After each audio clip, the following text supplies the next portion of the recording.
Hey, what's going on, guys? This is the start to a beautiful build. My dad's Austin Mini.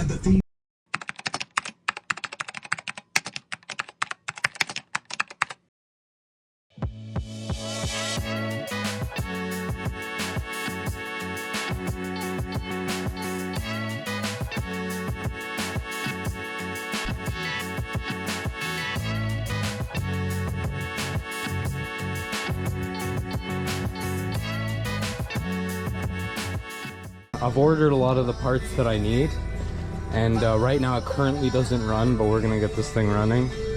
And I'm gonna try and document and film as much as I can. Yep, that is the gas tank. Yeah.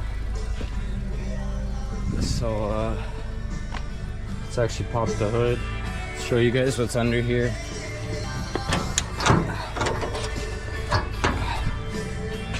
So little 4-banger. We're gonna give it a quick clean and then clean up the garage so we can start working on it.